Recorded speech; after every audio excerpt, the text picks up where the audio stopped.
Hi, everybody, and welcome to Talk More Talk, a solo Beatles video cast. I'm Joe Mayo, one of your hosts here. My YouTube channel is Mean Mr. Mayo, where you can see all kinds of Beatles goodness over there. We're going to be talking today about 50th anniversary, All Things Must Pass, the new release, the new remix that's done very well in the charts, which I'm sure we'll get into at some point. I don't have my Uber box handy. It's in the other room. Doesn't fit in this room, but I see we all got something. We're also, I should say, going to have a special mystery guest we're going to reveal in a little bit. So place your bets as to who this mystery guest could possibly be. Okay. Oh, geez. Yes, There it is. show off. Yeah, there it is. Rub it in. The gigantic Uber crate shown by Tom. Okay, so let me introduce my regular co-hosts that do this show. This is, if you don't know by now, a show that we do every other Monday, every second Monday. We do it on Facebook Live, and we talk about the solo Beatles, John, Paul, George, and Ringo after they broke up. Primarily, occasionally some Beatles stuff. So my co-hosts here, I'm going to begin. Of course, I try to do a ladies first, or the queen of all Beatles media, the queen of everything that we always say, the queen of all screen space, boxes, everything here. She has some books out, among other things. Songs We Were Singing, guided tours through the Beatles, lesser known tracks, Michael Jackson, FAQ, All That's Left to Know About the King of Pop. Well, these titles are very long. And her latest book, Fandom and the Beatles, the act you've known for all these years. Okay, so give a big welcome to Kit O'Toole. Hello, Kit. Yay! Thank you, queen of all screen space. I like this. I'm going to add this to the many titles that you guys have bestowed on me. So I love it. Hi guys, and hello everybody out there. You can put that on your LinkedIn too. Yeah, there you go. Yeah, I like it. Yes, indeedy. Okay, and next up we have half of the Two Legs podcast show, which is a show about Paul McCartney. Two legs, get it? 3 legs, 2 legs. And we have Tom Hunyadi, and I got to tell you that, Tom does a great job on there. I think I prefer him to the other guy that's sometimes on, who shall remain nameless right now. But I know what you mean. I don't know what it is, about what, Mm. Oh, anyway, and should we do the last? Hello, Tom Hunyadi. How We you do the doing? last but not least shtick, which is true. It's true. I mean, but Ken has so many credits here. The host of the syndicated show, radio show, Every Little Thing, co-host of the podcast, Things We Said Today, and the YouTube channel, Ken Michaels Radio. It features interviews with a lot of special guests and other interesting shows. And, we've been on there. Ken Michaels. Oh, thank you, Joe. Yeah, Ken Michaels Okay. Radio. It's only you guys that are on it. You're the only ones that I invite on there. No, not true. I could tell you that, not true. Hmm. Now, I said earlier, and I'm very excited about this because we have a special mystery guest here, and people have been wanting to know who is it. They were guessing that it might be Danny Harrison, even. Could it We have be a Bobby Whitlock. Yeah, Yes, That's right, a Bobby Whitlock guess. Well, I'm going to bring him on now. Pretty close to that. It's pretty close to Right. getting Bobby Whitlock. It's close. He's actually another leg. He's another part of the Legs podcast, the Two Legs podcast. He's none other than Mr. Are you there, Andrew? Andy Nicholes. I am here in the flesh. Oh, in Phoenix. so it wasn't true what I said before. I actually like Andy better on the show than Tom. I call No. BS on that, Joe. But no, thank you guys for having me tonight.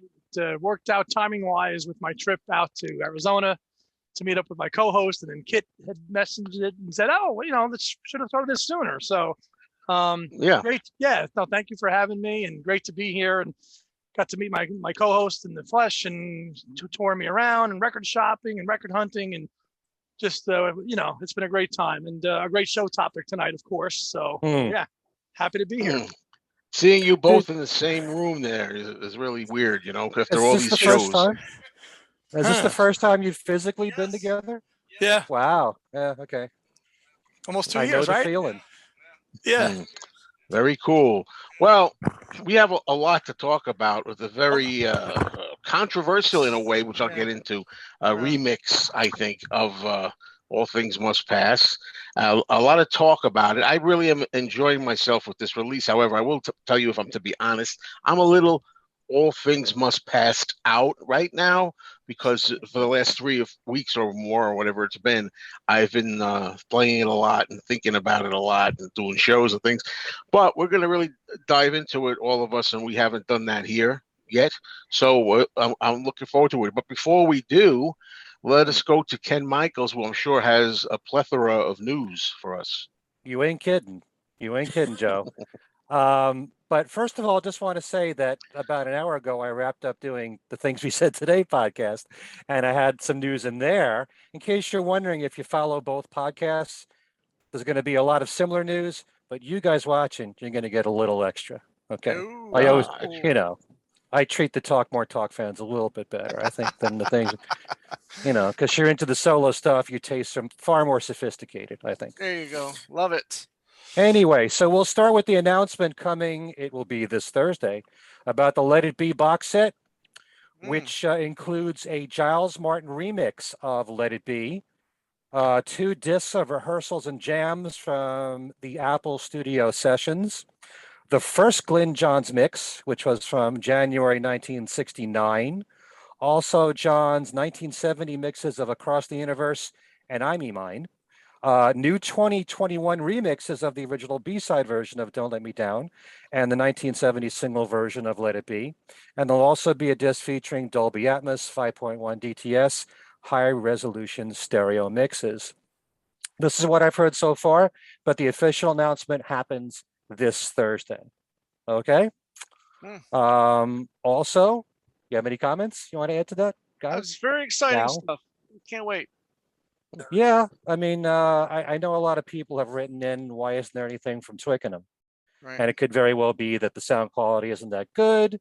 Plus, if you follow, since it came from film, there are Right. beeps there on the film. Oh, I don't yeah. know what they can do Right. to clean up the sound, because there's so much you can do with today's technology. Right. But I'm not sure what they really can do. Those beeps are throughout the whole, the first, 2 weeks of the bootleg series, on the Get Back. I don't think they'll be, taking that out. And then plus I had heard that the whole rooftop's not going to be on there as well. So that's a little surprising, but then again, I'm sure, that's going to be the highlight of the Disney docu-series. Yeah. That's a big draw for that. That's true. I think more people are going to be talking about the video. Right. Since we're getting 6 hours of that. That'll be just. Yeah, I'm way more excited for me personally. Way more excited for the video I think stuff. you mentioned though, Ken, before, it was like you asking us about the fact that this is coming out, possibly a month before the docu-series, and if that's a big deal or not, and I think kind of it's kind of cool, just because they've been sitting on this for a year now. Let's get it out. I don't know if it necessarily needs to be out at the same time as the film, because let's digest this, and then and then in the month later we can digest the show without doing both at the same time. Yeah, I agree. The one question that I do have, and I know a lot of Beatle fans are thinking this, is what about a DVD or Blu-ray? Right. And I would think, Disney's putting this out the end of November. Right. It's asking too much for it to be out before Christmas. Right. They're probably gonna Next year. release it early next year, I would think. Right. Okay, so but exciting news right there. In the box set, we've heard October 15th for Let It Be. News dropping today from Paul's company MPL concerning his upcoming book, The Lyrics, due out November the 2nd. It contains the words and the stories behind 154 of Paul's song lyrics that span his entire career. And it has, I'm very happy to say, a very healthy amount of solo material in there. Now I counted, and I could be off by 1 or 2. Andy's very happy. Andy's very happy. Andy's we're all happy. We're all happy on this program. Right. Yes. Oh, yeah.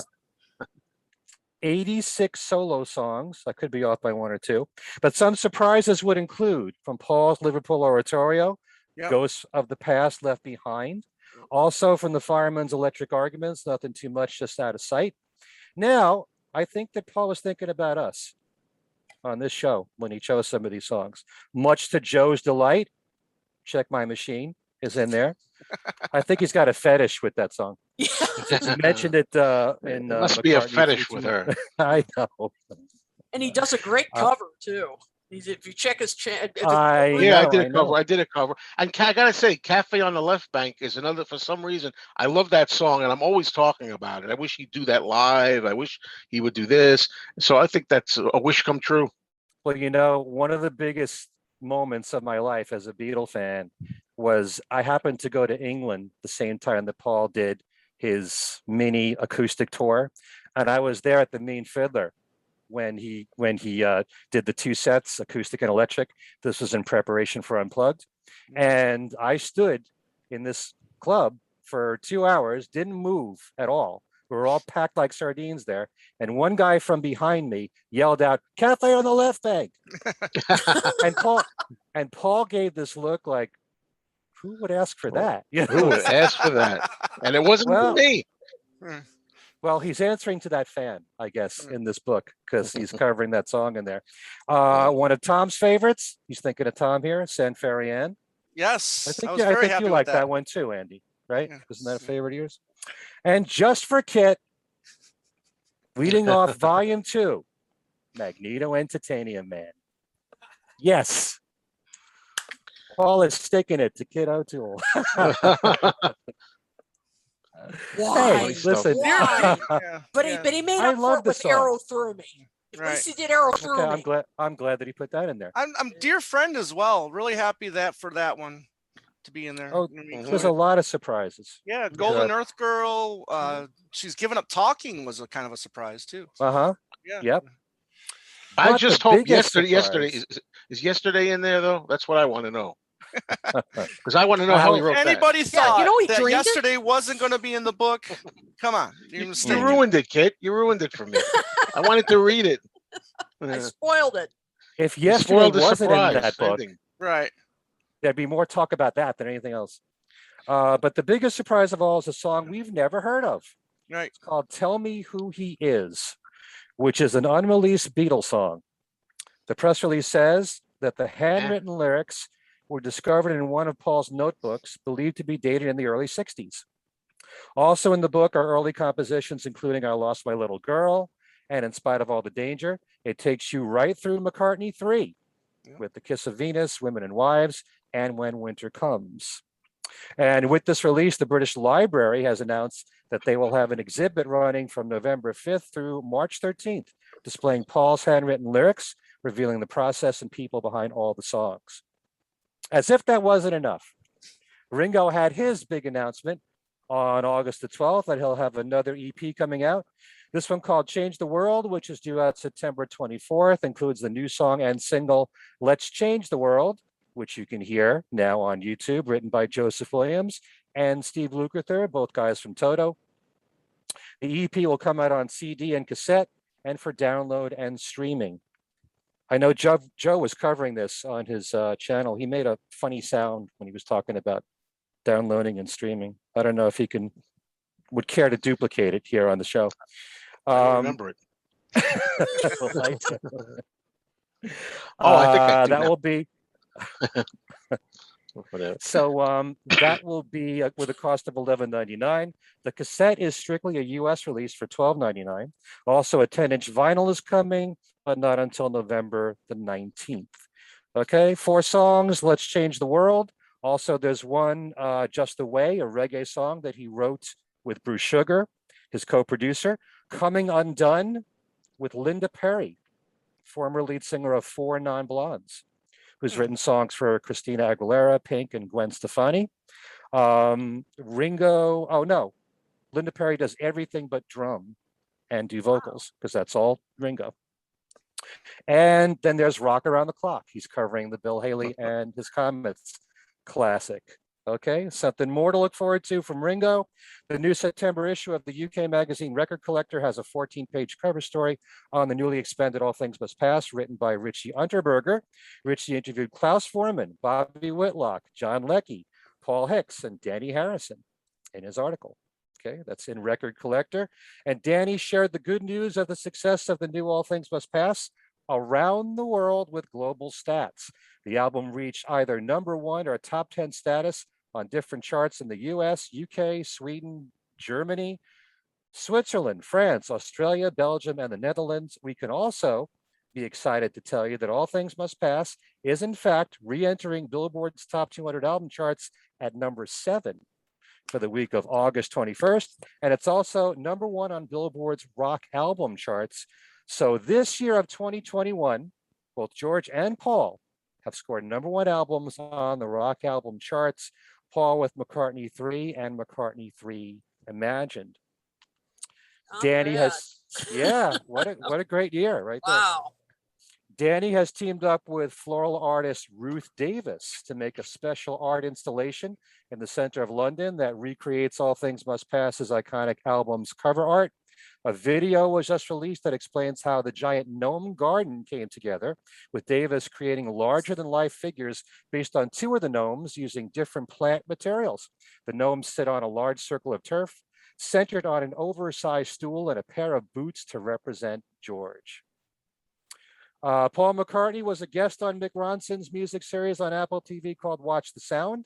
There is a song he contributed to from that series that you can hear on YouTube now that's called I Know Time Is Calling, with the artist listed as Mark Ronson, featuring Paul McCartney and Gary Newman. Remember Gary Newman? Here Ours. in my car. Ours. Yeah. Yeah. I bought Gary that Newman single. sings.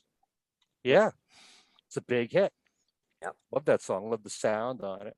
So Gary sings the lead vocals and Paul plays the synthesizer part.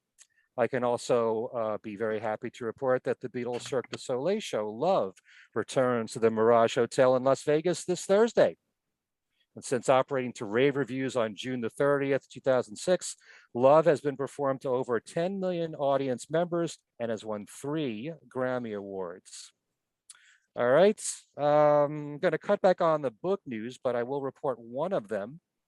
The fine folks, I should say the fine guy, at the Beatles in print, together and solo, John Bazzini, has news of a few books coming out next year, one of which is called Dylan, Lennon, Marx, and God by John Stewart. It's not the John Stewart, but it's due on February the 28th. Stewart is a guitarist for the British band Sleeper and The Wedding Present, and it's described as the first in-depth comparative study of 2 of the most iconic figures in pop music history. I will mention one other one, Top of the Mountain, The Beatles at Shea Stadium, 1965 by Laurie Jacobson, which is coming out next year on June the 1st. Few more news items and we'll be done. Just be patient. Some good news coming from Julian Lennon on his Facebook page that his latest musical project, he's referring to it as that, not saying that it's an album, but he's been working with Greg Alexander of the New Radicals. Remember them? You get what you give. And Greg Darling, he's worked with on his last 2 albums, to finish up the last unfinished song for his project, which has a January 22nd release date. Julian says, it was a tough ride at times, but we got there. Now, every now and then a Beatles song is used in a TV commercial, the latest of which is Hello Goodbye, which is in a current commercial for Mercari.com, where they all sell items for the home marketplace. And we note the passings of 2 big music figures. First, a member of one of the biggest influences on the Beatles, there's Don Everly, one half of the Everly Brothers. The Beatles were heavily influenced by their harmonies, and Paul McCartney was once quoted as saying, when John and I first started writing songs, I was Phil and he was Don. According to Mark Lewison's book, The Beatles Live, the group used to perform the Everly's #1 hit, Kathy's Clown, the year the song was a hit, and that was in 1960. The following year, the Beatles covered their song, So How Come No One Loves Me, which they also recorded for BBC Radio. Paul McCartney made reference to the brothers in the lyrics of the Wings hit, Let 'Em In, where he sang the names Phil and Don. And in 1984, Paul helped the duo out for their comeback album, EB84, by writing a song that was tailor-made for the Everly's harmonies, On the Wings of a Nightingale. And Dave Edmunds produced the song and their album. And let us not forget that George Harrison covered the Everly's first big hit, Bye Bye Love, on his Dark Horse album. And the song that was a hit for the Everlys and others, Let It Be Me, which appeared on the compilation of Early Takes Volume 1.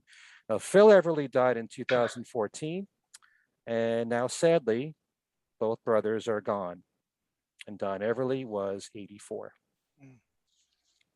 Anybody want to comment? Yeah, I this one, I mean, even though, as you said, Phil had passed, years ago, so they obviously hadn't performed together in quite some time, but wow, I mean, this is a big piece of rock history gone. I just, their harmonies were just peerless. Their songs still astound today. I mean, those harmonies are just were just so flawless, and you can see and hear how they influenced, as you said, not only the Beatles, but Simon and Garfunkel and so many other artists. And I posted on my Facebook page a clip from their reunion concert. I think it was in '83 of them doing Let It Be Me, and it just brings you to tears. I mean, just how even after all those years, I mean, their harmonies were still just on point, and you could just see them looking at each other. And I know they famously fought, and but you could just see them looking at each other and thinking, man, there's just, when those two got together and sang, there was just nothing like it. And also a good friend of all of ours and our show, Al Sussman, noted that now I think Jerry Lee Lewis is the last of that generation. And it's still with us. That's crazy to believe. That's just wow. I was thinking the Everly Brothers, right? They're forever immortalized in the song "Let 'Em In," right? Phil and Don. Phil and Don. Yeah. Yeah. Which as a kid, I used to think was Stiller and Dawn. I think I think also Bert Parks says that. If you ever saw Bert Parks on YouTube, you have to see this. It's a laugh. Him singing on the Miss America pageant. He's doing a version of "Let 'Em In," and he says it's Stiller and Dawn. So he must have thought I wasn't. He must have thought so too. But then the Beatles. I remember hearing somewhere. Don't know if it's true or not. That for a while they thought they called themselves the Four Everly Brothers. I don't know if that's true or not. Very early on, some show I heard that. But whether that was just an old wives' tale or something, I don't know. I hadn't heard anywhere else. But they really obviously patterned themselves after them and really looked up to them. Absolutely. When it comes to harmonies, they were very influenced by the Everlys. I feel very fortunate that many years ago, Simon and Garfunkel did a tour together, and the Everlys opened for them, and I went to see that show. It was a brief set. I wish it had gone on longer, what the Everlys did, and then they came on together at the end and did, I think, Bye Bye Love. Oh, Andy, cool. were you there for that? You're nodding your head. Were you there? Oh, okay. Yeah, okay. But yeah, and I always remember, and I said this when Phil passed away, in New York on WABC, which was the #1 top 40 radio station. And one of the legendary DJs, Ron Lundy, who passed away quite a while ago, he was asked to comment what he thought of the Beatles when he heard them. And he said, I thought they sounded like three Everly Brothers. So he picked up on that. And I'm sure a lot of people did as well. Yeah. So, our friend Tom Green notes in the comments, Dion is still with us. So that's true. That's true. That's true. Sure. So only a Dion few is people. great, but not many left. That's true. All right. And with that, we also mourn the loss of country music legend Tom T. Hall. Best known for having written the song Harper Valley PTA, which was the #1 hit for Jeannie C. Riley in 1968. Hall had many country hits and one that crossed over into the pop charts in 1973 called I Love. His connection in the Beatle world is that he sang with Johnny Cash and Paul McCartney for their collaboration New Moon Over Jamaica, which appeared on Cash's album Water from the Wells of Home in 1988. And all three of them ended up sharing the songwriting credit. Tom T. Hall was 85. Wow. So yeah, and we're just going to end on a happy note here. Let's do that. Good. Yes. We wish a happy 70th birthday to Mark Hudson, known among Beatle fans for his great work with Ringo, co-producing many of his albums, Vertical Man, Ringo Rama, Choose Love, I Want to Be Santa Claus, also for his years in the Hudson Brothers and producing Ozzy Osbourne, Aerosmith, and of course, there's Hanson. Okay, so happy 70th to you, Mark, and thanks for all the great music. Okay. There Thank you, go. Ken. Okay. All right. And that is the news, folks. And now we're going to go on with our main topic, All Things Must Pass, or specifically the 50th anniversary reissue of All Things Must Pass. Of course, this was redone also in 2020. No, excuse me. No, this is 2020. I'm thinking of the 20-year anniversary of George doing it in 2000, more or less like that. Is that 30th? 30th. I'm all right, folks. 2001. Wait a minute. Hold on. It's only water, folks. Right. I got it. I should have wrote that down. Yes. Anyway, George Harrison did a remaster, and I think he said he was tempted to want to remix the thing, but didn't do it. And we're going to be talking a little bit about that, I'm sure, as it goes on with the discussion, because I refer to this as controversial, and what I mean by that is this new release.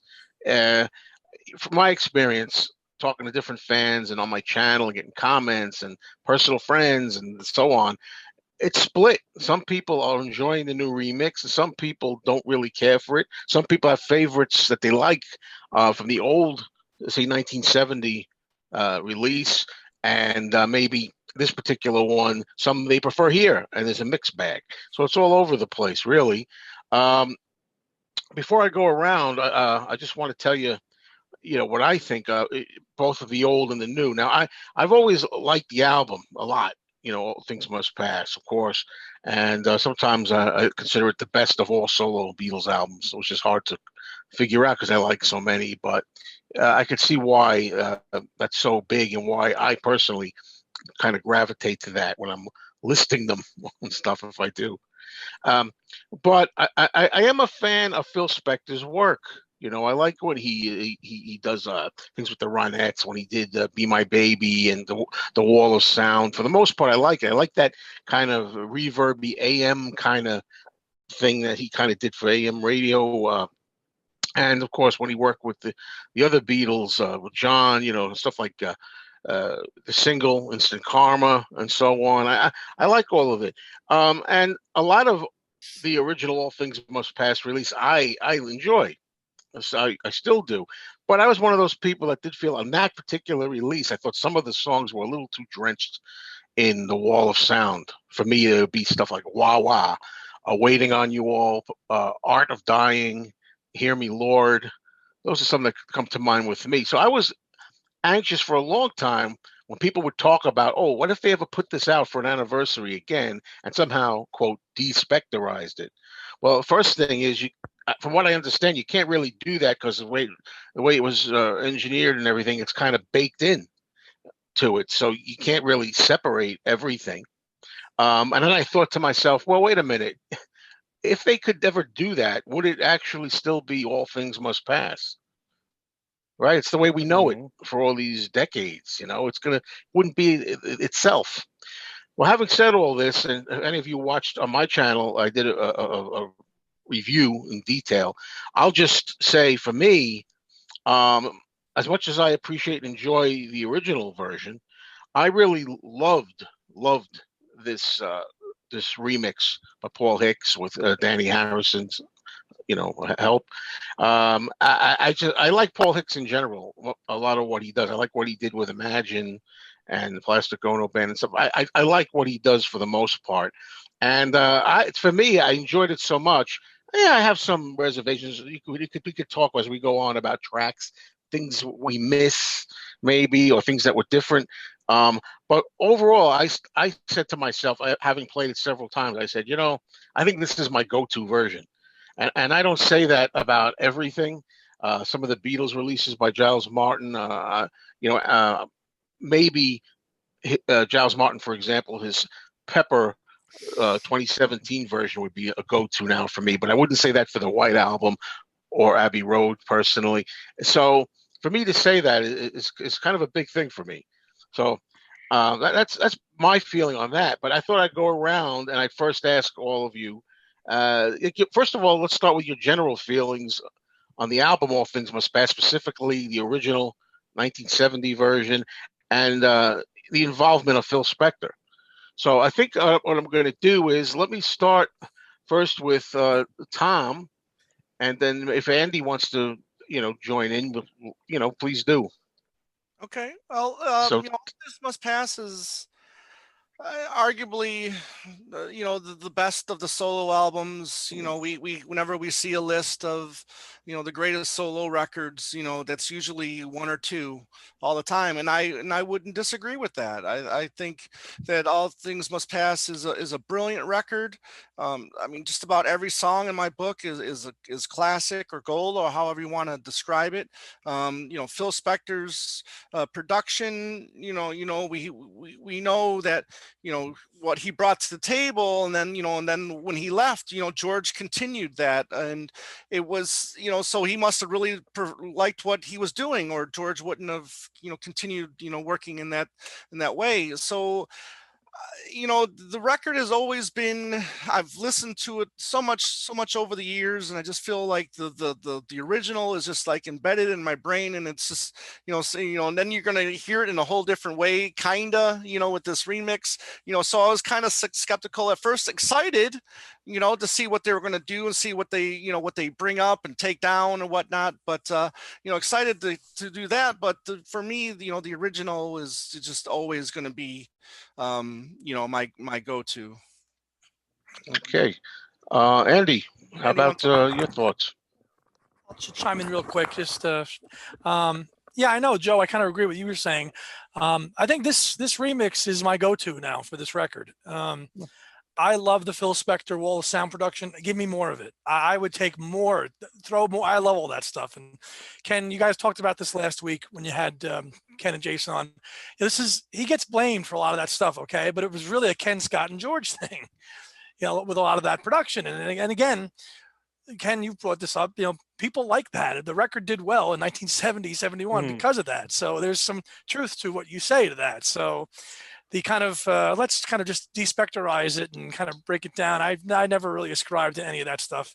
Love the record as it is, but the remix and all the nuances that you hear now in this are just tremendous. And it's easy to say it's everybody's favorite George album. I mean, because it's, he didn't do much better, so it's a great release. The 2001 was okay, but it just, there wasn't really much added to it other than a couple bonus tracks. So this one here in 2021 is, this is it for me. So I'm very happy with it.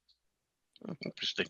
Okay. So thank you, Andy. Now, Kit, let's go over to you. Well, first of all, basically talking about the older one, first, then we can go into the newer one. Yeah. Well, I love this album. It's a, very personal to me. The first time I heard it, even when I was a teenager, I loved this album. It just has such beauty to it, and such messages that are universal. They can appeal to anybody. We've talked about it so many times that the lyrics can be spiritual, they can be romantic, they can be you can apply them to whatever your situation is. The musicianship is just second to none. George was just at the top of his game. His voice was incredible.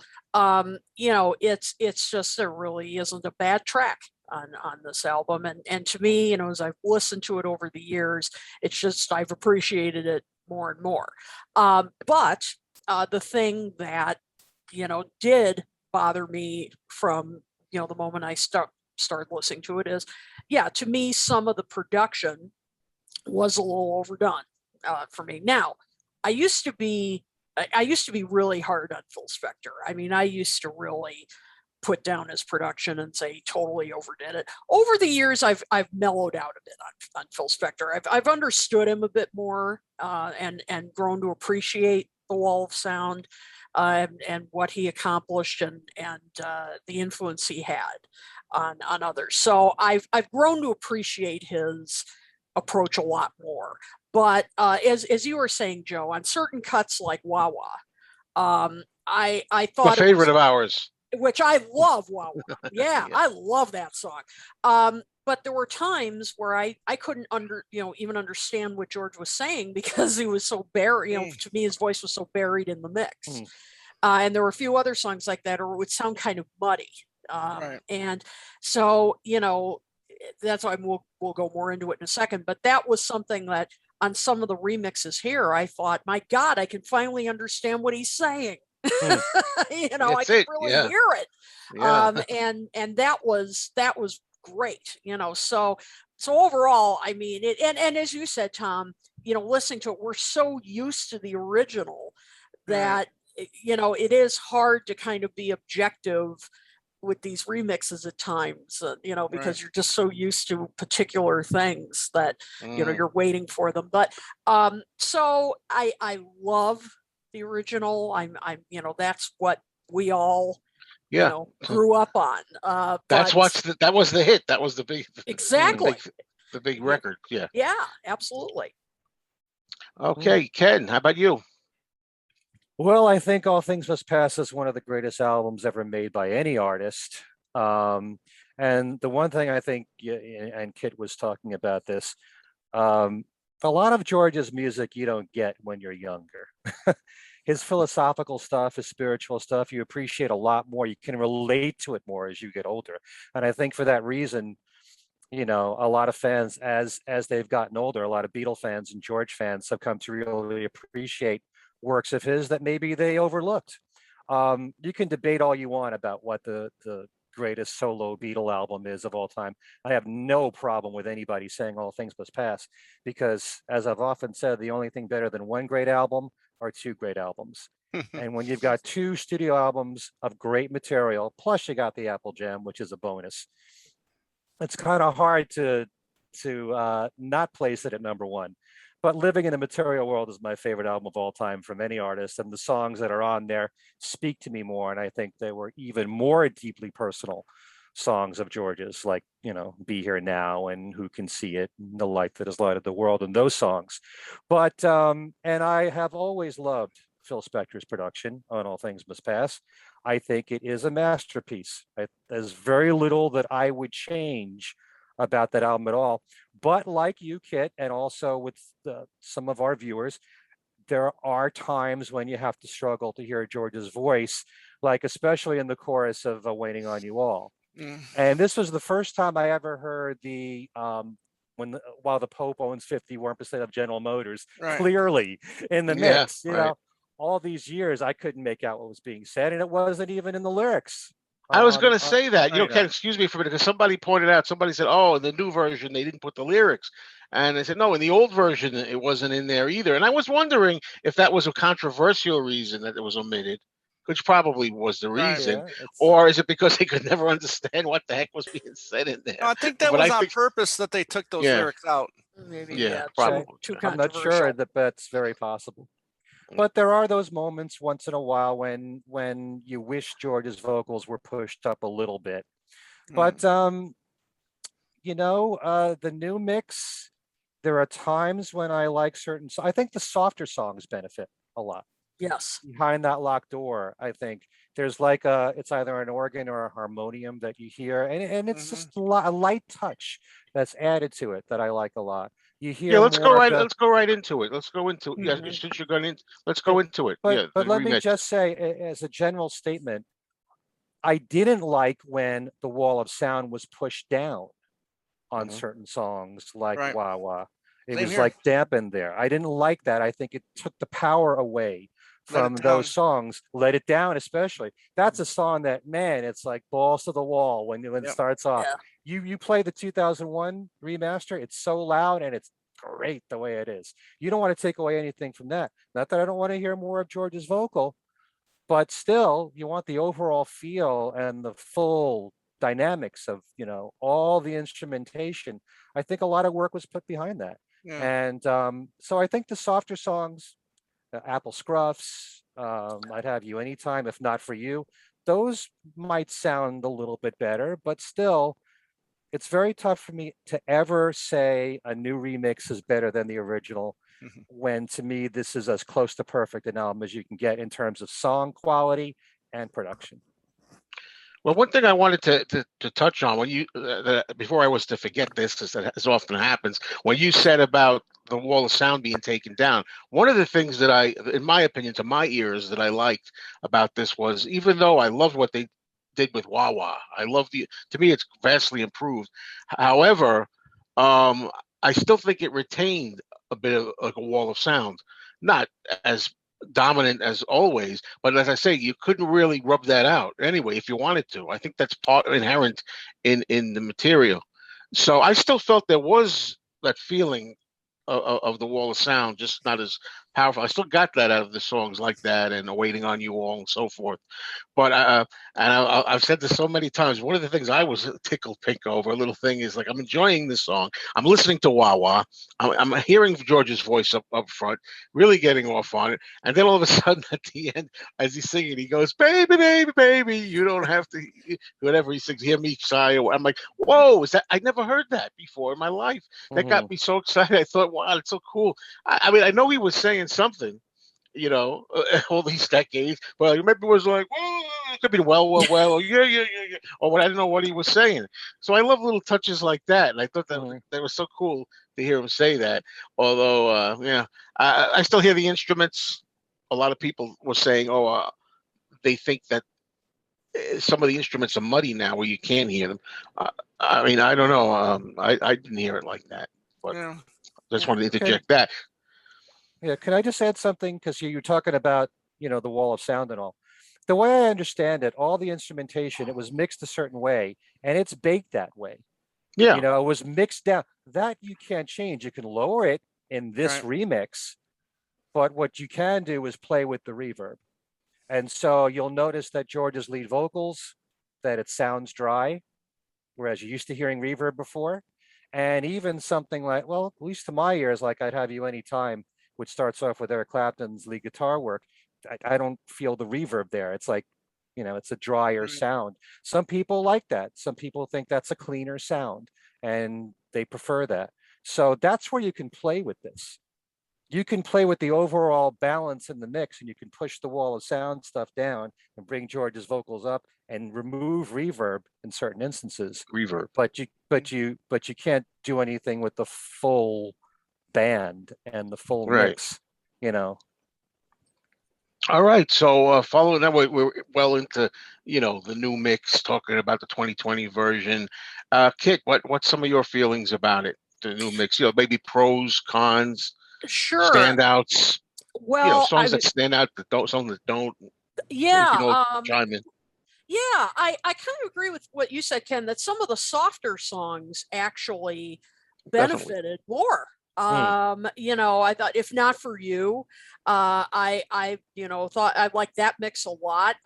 It almost sounded like it could have been recorded today. I mean, it was almost like, wow, this is 50 years old. I mean, it's kind of hard to believe.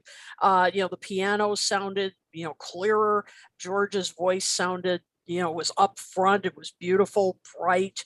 The drums sounded crisp. It was just, beautiful. I thought, same with Behind That Locked Door. I thought that, sounded like it could have been recorded. Now you could really hear, Joe, you were talking about, the instruments, that you could really hear them. I thought it was another, hearing that remix is another example of how, there were just so many incredible musicians on this record, and you could just hear how they, of course, all musicians work together, but I mean, you could really hear it on this mix, that they were just these superior musicians that got together and were just, they just each just worked so incredibly to realize George's vision.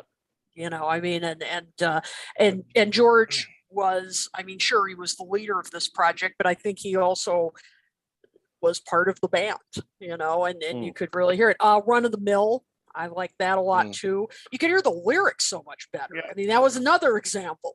I liked the horns on this track. That was a downside to me on some of the mixes, that I thought the horns could have been brought up a little bit more, like on Wah Wah. The first time I heard Wah Wah, because that's one of the parts I like. When I first hear that come in, I thought, oh, because sometimes on these mixes you gain like voice or something, and then you'll lose something. Exactly. That's gone. But then you'll hear something else. It was a guitar. Like on What Is Life, I heard more guitar. Yep. I'm like, you gain something and you lose something. It's like this. Yep. But then in subsequent listens, I said, oh, there they are. I hear the horns on Wah Wah now. And I played the vinyl, which to me sounded better even than the CD.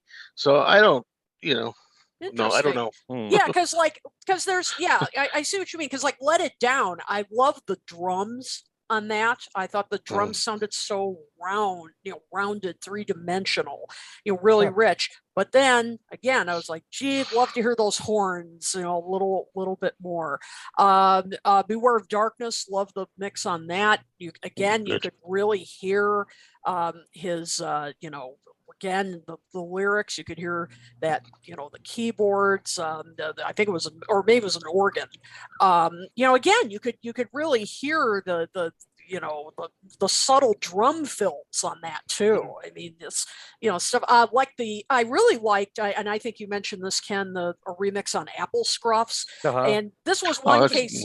Yeah, this was one case where I liked that they turned the reverb down a little bit. I thought the original had a little too much reverb for my taste, so I like that. I dig Love, and somebody mentioned in the comments, and I apologize, I can't scroll back too far to see who it was, that I Dig Love benefited a lot from the remix, and I have to agree. That was a highlight for me as well. But yeah, I mean, it was another case. There were like Art of Dying was another one that I thought I could have had those horns up front. A little more up front. All Things Must Pass was a little bit of a disappointment for me in terms of, I thought George's voice was a little too up front in that mix.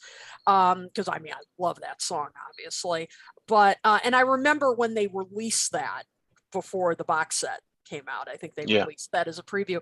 And I thought, gosh, I think that his voice is a little too prominent. I would have. You could even hear his voice in the I think Ken alluded to this too once before, because I agreed with him on this. I think one of the later times he sings on All Things Must Pass, you hear a little bit more extension of his voice than you ever heard before. And that, I thought, I don't know, I that kind of distracted me. I just thought it was just too in your face. I mean, I would have liked that to, so I have little quibbles on some of them, but there were a lot of standouts that I thought, wow, I really hear it a different way now.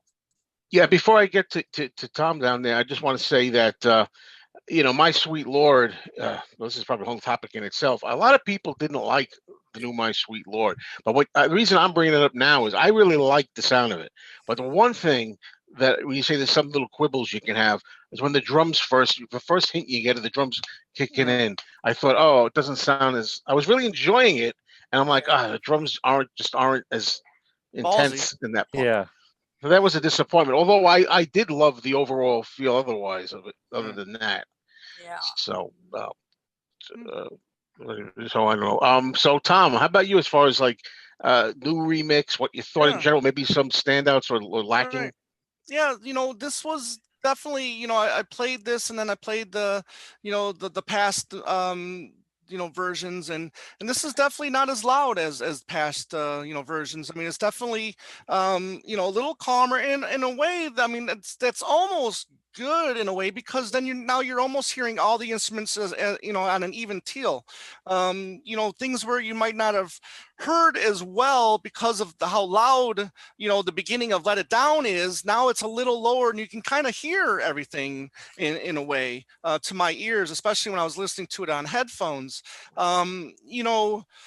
again, I just sound like a broken record when it comes to these last 3 remixes with the 2 John Lennon ones, and this one just Klaus is coming off like a genius into my ears. Before I never really could hear, his bass, and now I hear his bass a little more clearly. I think that was a standout for me. I'm a big Pete Drake fan, and his pedal steel guitar came through a little bit more clear on some of these tracks, and I'm like that, that's fine with me, and you guys alluded to, George's vocals. Yeah, they're out front, and some of them work, some of them, maybe not so much, but his passion, really came through on Hear Me Lord, I think a little bit better than maybe past mixes. But Agreed. I remember Danny Harrison was on Conan O'Brien to promote the George, the Apple Years box set, and he was doing Ballad of Sir Frankie Chris, Let It Roll, and I'm going. Then I hear, "Oh, Sir Frankie Chris," and I go, "What the hell is that? I don't remember." Hey. So I go back to my old CD, and it's you finally you hear it really faintly, and then now it's just right out in front, and it just like punches you in the face now here, and I think it's kind of cool, a little creepy, but cool, it's just. So I really dig that. I think some of Clapton's guitar work came out a little bit. There's run of the mill. You hear a little George's backing vocal a little bit better on this one, I thought, while I was listening to him on headphones. The side guitar on If Not For You, I thought was really nice. Come up a little bit, but for the most part, I was a little worried at first because I first listened to the mix in my car, and it just wasn't jiving with me, but then listen to it through headphones, which is my preferred way of listening to music these days, and I enjoyed it a lot more, because then I could really see what they were doing with the instrumentations, what they brought up, what they took down. And yes, the horns, unfortunately, on some stuff just wasn't, I guess they just didn't have the love for the horns. Like, there's a war against horns, I tell you. I don't know what it is. Give us horns. Yeah, exactly. I want him to hit that high note. I don't care what it takes. But the biggest part, again, that that Sir Frankie Chris from Mel, it just was just like, wow, it's really just shocked by that, and I loved it. I loved it. So for all in all, for the most part, I did enjoy it. Wah Wah didn't feel as ballsy as the original does on that beginning of Let It Down, and I agree with you, Ken, on the softer tracks. George's vocals, I think, are beautiful, with those softer songs, and they really shine, I think. And then if you were kind of skeptical on some lyrics, and if you never looked at the lyric sheet, you can definitely understand what he's saying, a little bit better this time around. So for the most part, I enjoy it. I'm still sticking with the original as my go-to, but I will visit this from time to time for sure. Now discs 3, 4, and 5, that's a whole different story. I'll cherish those for the rest of my life. Yes. I was wondering, I guess this is as good a time as any to bring it up. I always think like this. I'm like, now what if we had this new mix for 50 years? First, right, exactly. And then all of a sudden they give us the 2020. Right. Could you imagine? I can imagine a lot of people like, what happened? Right. It's like soup on it. They poured chocolate fudge on it or something, a lot of it. I think if it was reverse, we would be talking more in favor of it. And rather than mixed reviews that we're getting now, I think more people would love if this was all reversed. Yeah. And then then they add the brought up the Spectre wall of sound. You know what I mean? Well, unfortunately, it wasn't done that way. The public would love it. But you are, but you are in that chair, Blanche. You are, as they say in that movie. You can't argue with it. It's true. It's true what you say. I do think a lot of the opinions and negative opinions, not all, but a lot are because of what people are used to, from what I've come across. And I myself am usually a purist. Most of the time, I'm with almost anything, whether it's a movie reboot or whether it's an album remix. I say leave it alone. That's how it was done.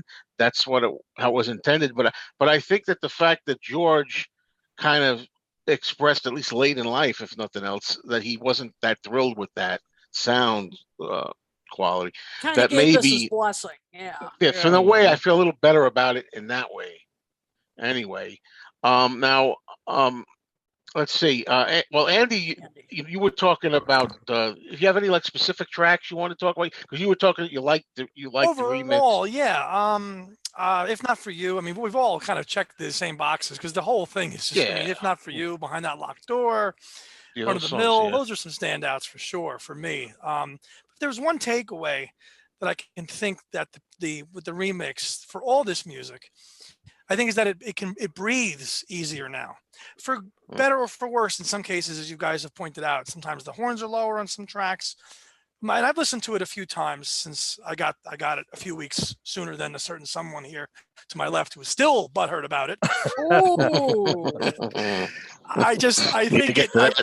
I I just think that the my overall take is that the music can breathe easier now. Whether for Yeah, I'd say. I think for the most part it's a good thing. In some cases, as you've all pointed out, there's little things that are it's not like on Wah Wah, but like Tom said, Let It Roll with Sir Frankie Crisp. I didn't even know that it existed in the previous mix because I couldn't Me really too. hear right. it. Did you Yeah, did you yeah. Ken or no? No, I'd No. never heard it that clearly. Nobody Absolutely. did. No, Okay, not so that it wasn't clear. just me. No. Right, Nope. right. I was in my living room cranking it, and I'm like, "What the hell is that coming out of the speakers?" So that was a That's great true. revelation, and yeah, but everything, the drums on Art of Dying, and Let It Down, those are little small things, but overall, it's just it's an incredible box, and I mean, listen, I didn't realize there was a lot of mixed reviews. I thought for the most part, people thought it was okay. Well, that's interesting too. I mean, I'm going by my experience. What do the rest of you, have you come across mixed reviews or mostly positive or negative? It's Mixed. mixed, but in the It's beginning, mixed everything on was negative. Facebook. From what I was Yeah. observing. Yeah, there's a lot of Yeah. negative. I was like, oh my god, don't tell me. Yeah, I Yeah. said no. I do It's- agree with the kid on the. He sounds a little bit too much brought up on the All Things Must Pass title track, like a little bit Yes. too much. Exactly. Yeah. I do definitely agree with you on that. Maybe the fifth, but I mean, those are small. I mean, on the overall scale, I think it's a wonderful job that Hicks and Danny have done with this. So like I Small said, details. Yeah. it's small details. And for me, like Tom wants to keep Small details. the standard one as his go-to. I'll stick with this. Different strokes. Hmm. I think it's important what Tom said though about headphones. I found the same thing. I appreciated it a lot more when I listened on headphones. Yeah. That made a and big difference. has anybody heard the Blu-ray? I didn't play the Blu-ray No. honestly, because Not that's yet. supposed to be magnificent. I haven't heard it yet. Yeah, I got my box, the crate, I should say, the day before Andy and Ethan arrived, so I didn't really have time to really give it the attention that I really wanted to, because I wasn't going to listen to it on YouTube after paying all that money for the crate. You know what I mean? I want to listen to the crate. Yeah. No kidding. And you want to get it pretty early when you have a show like this to do, too. Oh, You want to try to absolutely. drink it all in, have a couple of Yeah. weeks or whatever to drink it all in. Yes. So, I think the interesting topic would be some of the bonus material. Well, let's get with Ken's. Yeah, I got Ken first. Oh, do we do Ken? I'm No. sorry. I forgot Ken Michaels. No, I thought he started with the Ken remake. Michaels. Me and We Billy started with the- Preston were. Yeah. No, I thought you had He just said one song. I think he just said one song. Yeah. But yeah, you have like standouts or ones that were a little Well, disappointing. I'm glad. I think Kit mentioned "I Dig Love" because Ringo's drums sound fantastic, and that is Ringo playing it. And I never heard it that clear before, and it bounces around in the different speakers. And by the way, 'cause I think I mentioned this before, when it came to the "Give Me Some Truth" compilation, I didn't want to say anything at first because I listened in this room with this stereo that I have here, and I was not at all pleased with what I heard. And oh no, it's the exact opposite. I'm getting this confused. I listened in the car first, Mm-hmm. and it Car sounded really bland, and there was Right. no dynamic range or anything. And then I listened here in this room, and it was like night and day, and I really loved it. So when I listened first to All Things Must Pass the remix, I did it in this room, was not impressed. And then I listened in the car, and then I heard the subtle differences Oh wow. so Huh. much more. So a lot Interesting. depends on what stereo you're listening to. Right. Yeah. But I Dig Love was really impressive for me. And like I said, the softer songs, Apple Scruffs in a way, removing the reverb, and you heard all the backing vocals, which is all George, by the way. Yeah. Just like My Sweet Lord. Imagine all the work that he poured into My Sweet Lord with his backing vocals, and same thing with Apple Scruffs. You hear the backing vocals so clear. Reminded me in some ways of Revolution #1, the remix in the car. I'm hearing, John, Paul, and George and their different vocals, like they're isolated, but you can hear them all together. So it sounded much clearer. Yeah, the softer songs I like, but the louder ones, I think, did not benefit from this mix for me. The songs like My Sweet Lord, What Is Life does not have the same balls to it. The songs that have a lot of horns, where the horns are really important, and it's so important in What Is Life, it's brought down, doesn't have the same presence. So there's good and there's bad. And I like to keep myself open-minded so that I can listen to this again in the future, and maybe I'll like it more. But I never had a problem with the original to begin with. So, and then another thing that we don't say often enough is that George Harrison had the final say in the 1970 mix. So whether he didn't agree with some things that Phil Spector did then, and we talked about this on Things We Said Today just now, and it's not like there was an absolute deadline. Every decision that was made, George was involved with the overdubbing towards the end. So he approved everything the way that it was. And even though you can go back to right before he passed away and he talked about reverb like he did, and maybe it was too much of it, if he was alive today, you don't know what he would be thinking. He could have a different opinion. He might say, the original was the best. You just don't know. Same thing with John. We can't yeah, go ahead. I'm curious if he had a discussion with Danny about what he would do differently with All Things Must Pass, while they were working on the 30th anniversary. You know what I mean?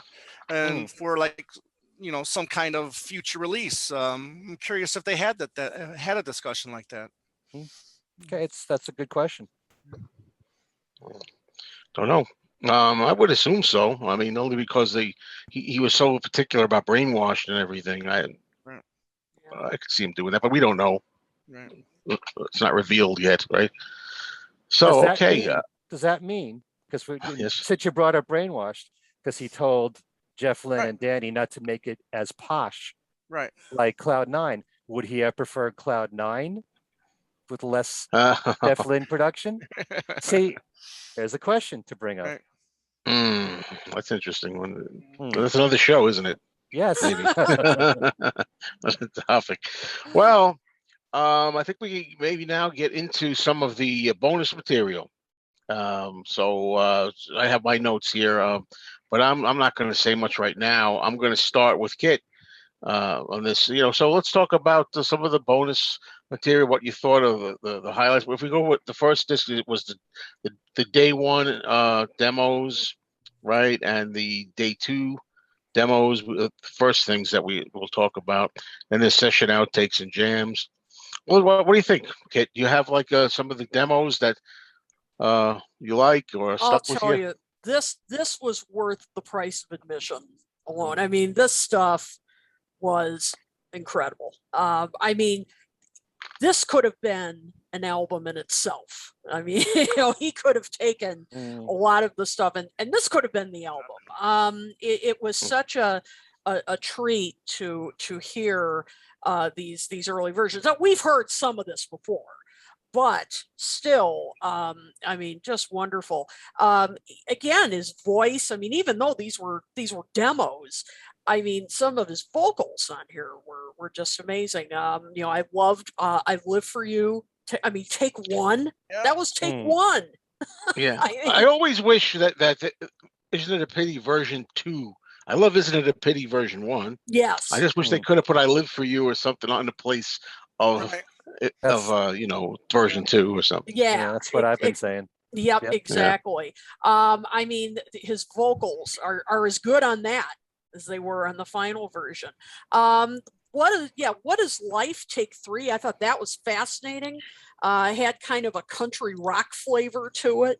It was sort of you know, it was a great version. I mean, very different, but, you know, joyous in its own way. You could really hear in George's voice, he sounded so upbeat singing it. Like he just, you know, and Klaus Vormann's bass playing, like you were saying, Tom, I mean, he was such a good bass player. I mean, really underrated. You know, and you can hear some great bass on here. And of course, Ringo, I mean, his drumming, I mean, come on. It's so enthusiastic on that. It's a highlight for me. What is life? It really is. I mean, that is great. I'd Have You Anytime, which is one of my favorite songs off this album, period. But I mean, this was beautiful. I mean, just George and the guitar. My only complaint, it was too short. I mean, that was just hearing this tender vocal. I Dig Love. I like that as well. Take One, again, that was Take One. Great rock, just a great rock vocal from George. Just, you know, you can just tell how excited George was about this project. You know, you can just hear it in his voice. Just great guitar playing on that, and solid drumming from Ringo. My Sweet Lord, Take One. It was just what a treat to hear this early version, which, you know, sounded just so you know, complete as it was, even though, you know, this is just a stripped down version. Right. You know, same thing, Run of the Mill. I mean, these are all first takes. I mean, incredible. On disc 4. You know, that's of course we've heard Beware of Darkness. We've heard this take with Beware of Abco, but that's fun to hear. I've also heard this Let It Down take before, but just wonderful to hear it again. And I really loved this the first take of Hear Me Lord. You know, it just really had this confessional tone to it, you know, even more so than the final version, and George's guitar playing. Are you talking about the 9-minute plus version? No, this is on disc 4. Or the one on disc 4. Okay. Yeah, disc 4. The one on disc 4. Loved also hearing I Don't Want to Do It. The take, what a great great early version here. Very, you know, pretty different and then the final one, but it was really just so great to hear this early acoustic version, and finally If Not For You, this you know, this early unplugged kind of version. I mean, that version could have been on the final album. I mean, even as much as it was, so just on those two discs, just so many highlights. And then the ones you hear that were outtakes, some of them you can kind of hear and say, yeah, I can kind of see why that didn't end up on the final album. I mean, interesting. Some interesting songs, but some of them you're kind of like, yeah, that needed more work lyrically, or, you know, that kind of didn't go anywhere. I can see why, but fascinating to hear nonetheless. So yeah, those two discs were worth the price of admission alone. The Beware of Abco, you know, unofficial disc I've been familiar with for a long time. So some of those were, you know, they weren't so surprising to me. Nice to have them in the official set, but those were all kind of familiar to me. I like the session outtakes and jams. Wah Wah, Take One, same vocal I think on it. It's so weird to hear it without the horns. No horns. It was very bare. That was interesting. And you know, you mentioned before, Kit. You know, I Dig Love, Take One. I think I like that more than the album version. I thought it was more fun and enjoyable. Yeah, I agree. That's a great version. I agree. Yeah. Okay. So Ken, how about you? What do you favor out of these, if not everything? Oh gosh, there's so much. Well, I mean, just the Beware of Abco bootleg officially coming out, I love from the very beginning. And there's something special about George and just an acoustic guitar and nothing else. And hearing all the songs that didn't make it, that could have possibly made it, songs that had some potential, but he chose not to go forward more with those songs, like Cosmic Empire, which we've talked about here. But definitely the first disc of demos, I love a lot for the simple reason that we know that it's just George, Ringo, Klaus Vormann. That's it. You know, one of the things we suffer from all these years, as much as we love All Things Must Pass, is that they didn't write down on every single song who played what. Yeah, So you got don't to put know, all the right? pieces That's together. so frustrating. Yeah, and you hear what different people have to say, the players who were on it, and I wish that there was some really accurate information for each song. And Yes. some things we know, some things we were not so sure about.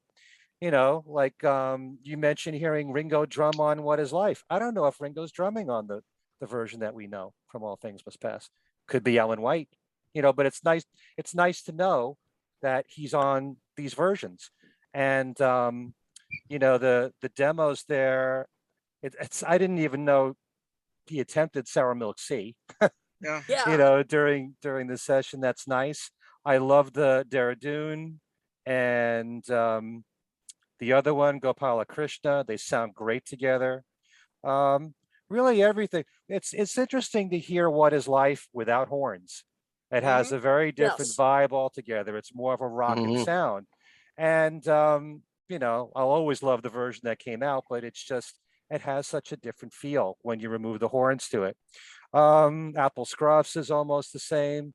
I Live for You, he had to make some changes with it for the finished version that came out on the 2001 remaster. Um, it's just great. I mean, for the people who are so critical about Phil Spector and not wanting the Phil Spector sound, that's what these three discs are all about.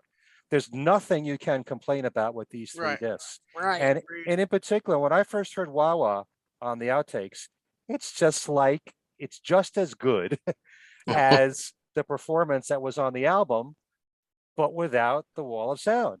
I mean, if you Yeah. just wanted bare bones, just the band, that's it. That's what this is. And the people who have been craving that should be reveling in the outtakes. So much good stuff. Woman Don't You Cry for Me is very much like the version that was on Early Takes Volume 1, much more of a bluegrass sound that it had in the early days. It's nice to hear George goofing around on Get Back in the studio. I And don't do forget, love isn't it a pity? Take Isn't it 14. so Yeah, shitty? that's hilarious. Oh my but God. it's funnier that they made that the first track to open it. Like, And short and hello. sweet, you know, short and sweet. Yeah, there's a lot of stuff here I like. And you know, What Is Life? The outtake of that is very much similar to the demo in that regard. You know, not having the horns and all. It's and Hear Me Lord. It's great to hear that, just bare bones. Mm-hmm. You Yeah, know, clear going on vocals for on that. I've always loved that song. I think it's a highly underrated song. Um, yeah, there's so many highlights. Run of the Mill has a whole different feel to it when you don't have the horns and you've got the dual lead guitar parts playing Yep. the same parts that the Yeah. horns played. It's I prefer the release version, but it's interesting to think that they tried that. Also a bit faster, that version of Run of the Yes. Mill. So yeah, there's so many highlights. They're all special in their own way. Yep. Don't know how much more I can add to that, Hmm. really. I love Yeah. all those unreleased songs like Mother Yeah. Divine, Right. you know, and songs that you kind of wish, yeah, if he only worked on it a little bit more, maybe we'd have a Right. full version of them. And Yeah. like you said, Joe, for the longest time I've been saying, I Live for You should have been on the album. Yeah, You yeah. know, Yeah, I it's like that. great. Yeah. Yeah. It's That's just it's like nice. you know, you got the Pete Drake stuff there with the pedal steel guitar, and it fits just like behind that locked door would, you know. So those are highlights for me. But the sound is fantastic, and like I said, anyone that wants to hear the band as is, you'll revel in these three Mm, discs. Yes. You mm, know. Yep. yeah. Mm. Yeah. And I Okay. forgot to mention, Hear Me Yeah. Lord, take 5. Good Lord, that piano. Woo! Yeah, that's the one with the clearer vocal, clear vocal. I like to hear it, him singing Yeah. it clearer. Yeah, that's good. And then there's the electric guitar version on the other disc. That's the Beware we call it the Beware of Abco disc. You know. All right, Tom. Now I know you said earlier, you think you alluded to the fact that you liked the bonus stuff. Well, in a perfect world, we would all be hearing this stuff at the same time, because I'm not really the biggest bootleg guy out here. So a lot of this is my first time hearing this stuff. Good You for know, you. yeah. So and we talk a lot about evolution of songs on here, and it's just really surprising to see how these down. I mean, they're pretty much the same throughout. I mean, he really didn't. The apple really didn't fall far from the tree. I mean, he pretty much was, these songs were pretty much realized going into the studio, and I was really surprised by that. And then highlights on here, you talked about some of the stuff already. I'll just mention a couple of those things. Again, not hearing these other songs that didn't make it. I think we've got like 12 other songs or so that didn't make the album. On this album, we got some of these songs later on down the line, but Ken, you said Sour Milk Sea. I would have loved to hear him do his own version of Sour Milk Sea, because I do like that song. It's a great song. Let It Roll, you hear Mel Evans just kicking off with the old Sir Frankie Crisp. I thought that was kind of interesting. I love George's acoustic guitar playing on Harry Home. I thought that was really nice. I never heard Going Down the Golders Green, and I think it's fantastic. That was awesome. And it would have fit perfectly on an early Beatles record, I think. Yeah. It was just It's like a rockabilly-ish yeah, thing. exactly. Elvis like Carl kind of Perkins type, Yeah, Elvis Carl type Perkins. thing. Yeah. I A Dig lot of Love, I think, people- is a little more rocking on this first disc. Yeah. Yeah, it's interesting to hear What Is Life with No Horns. The Art of Dying on disc 4 is it's a little haunting, just maybe with his vocals the way they are. Let's see here. Eric working out the guitar part on Wah Wah on disc 4, I thought was really interesting. Beautiful Girl. He had the verses, but not really. He had the verses, but not really the chorus. Let's see here, the Hear Me Lord, his vocals, and then him on electric guitar, and not on doing a slide. He's doing actual just electric guitar work without being doing the slide. I thought was great, because you didn't get a lot of that in his solo career, and so it was really glad to hear him do that. The song Nowhere to Go, I thought was really interesting, because it just seemed a little biographical in a way, because he's talking about cops falling around, or you can't get stoned without being chased around, or Beetle calls himself Beetle Jeff and then Beetle Ted, and it was kind of interesting. And then this 5 I thought was equally as good. With I Have You Anytime was a little sped up. It felt like the acoustic arrangement on Art of Dying I found interesting. The Wedding Bell song, it's again, you hear Pete Drake on that, but it's just so weird hearing him do it, because you always hear Paul talking about the wedding. This is true. The Wedding Bell Yes. song. The 9-minute plus version of Hear Me Lord, the second half with Clapton, working out on jamming on guitar, I thought it was really cool. Now, maybe my favorite thing on all 3 of these discs was the Let It Down version, where it just feels like it's all keyboards, piano, maybe organ or Hammond. I don't know what it was, but take 1. I thought it was just amazing, especially listening to it on headphones. I was definitely moved. I played that a couple times in a row, and I just was wow. And his vocals were just so strong too. And then that Take 36 arrangement of Running the Mill, I enjoyed a lot too.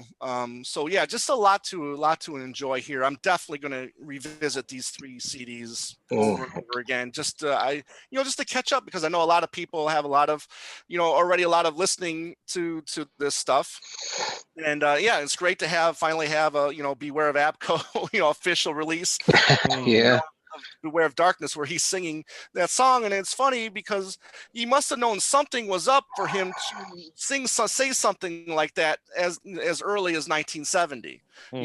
So maybe even then, he was maybe figuring out that Paul could have been, right, possibly right. How about your partner there, Andy? What can you share with us, Andy? So it took me a while to get into the bonus discs of this because I was so enamored with the remix, those first few listenings, that I was just trying to take all that in, and finally said, well, let me dive into these other 3 discs. And as kids said, like, these 3 discs alone worth the price of admission, And one thing, I mean, and you've all made great comments, and I agree with all of them. Some personal favorites, Beautiful Girl, hearing that demo, for which came out later on 33 and a Third, great. Waiting on You All, Isn't It a Pity? And one thing I had to think about all these demos, if they had come out as they were sequenced the same way, would the album have done as well? Interesting. I don't know about that. Interesting. You mean if it came out in 1970 as these demos? Correct. No way. No way.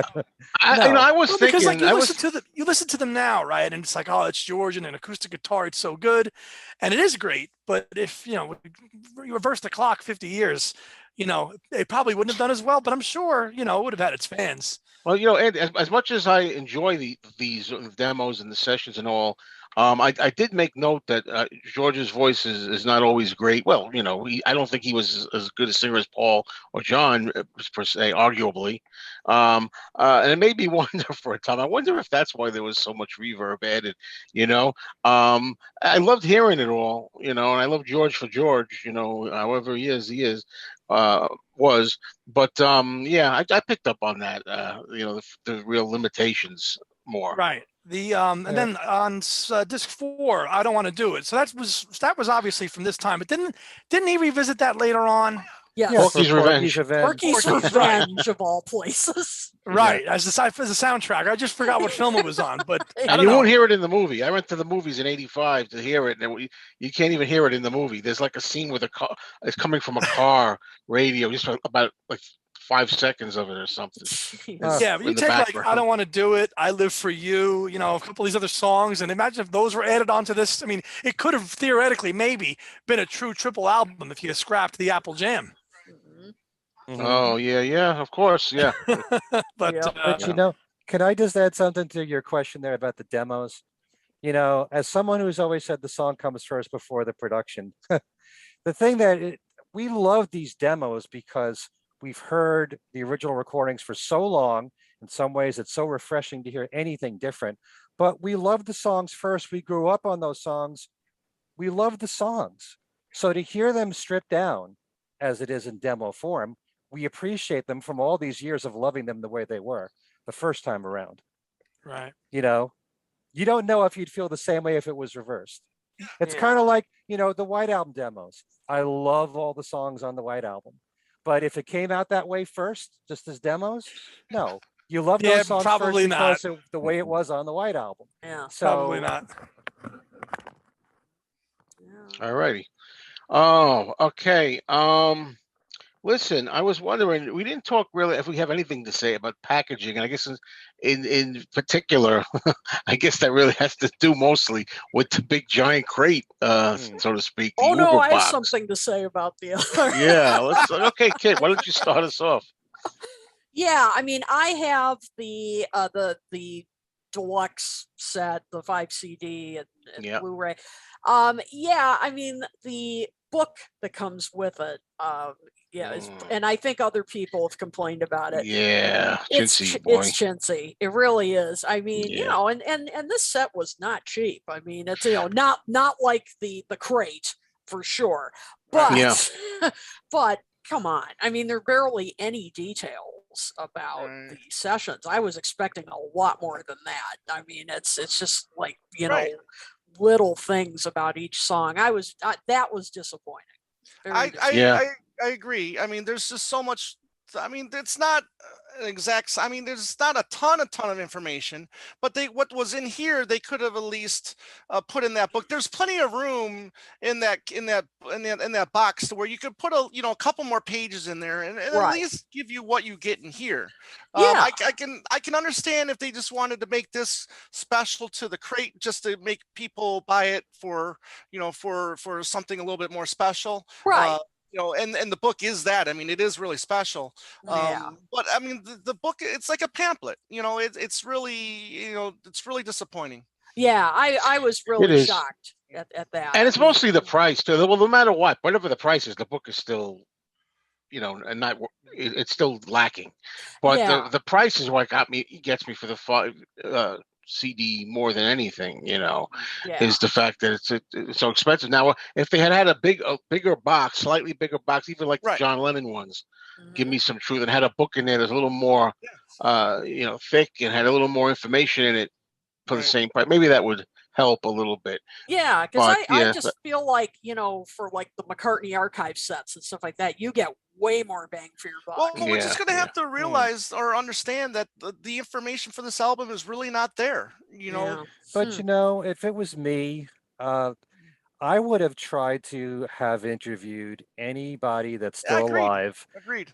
that can comment and share their Yeah. memories of making this album, or get archival clips of people who have passed away and put that in a book. Exactly. And that's something that the Lennon family have been great about. Exactly. With Plastic Ono Band, granted there's only a few people on Plastic Ono Band, and the Imagine album, you got quotes from all the different musicians that played on there. Beautiful set. Yeah, I would Yeah. have wished for something that people think so highly of and cherish this album to the point where so many say it's the best solo Beatle album. I would love to get some quotes from, of all people, Eric Clapton. Yeah, What was it like exactly. to be part of these sessions? Instead, you got to rely on, people in the Beatle world or whatever that interview these people, and you find it online or in magazines, but it should be preserved in a box set like this. Exactly. So that was, obviously the disc content great, but yeah, the packaging not, disappointing Yeah, for what it yeah, is. and but then there was the best value for the money. I thought was this. How many CDs was a 3 CD set that came out with stickers, a Target Target. exclusive. And maybe you saw my video, and I did a video on it, which that was a whole mess. They messed that up too, where Target had early copies of these that said exclusive, and people with this red sticker, and they bought this thinking it was going to be exclusive content, and none of them had the exclusive content in it. It was mislabeled. Then they had to go back or whatever they did and put the right ones out and properly say exclusive. This time adding sticker pack in there, where they gave you, for those who don't know, kind of like a little piece. I don't have it here. I could have got it ready for the show, but I didn't.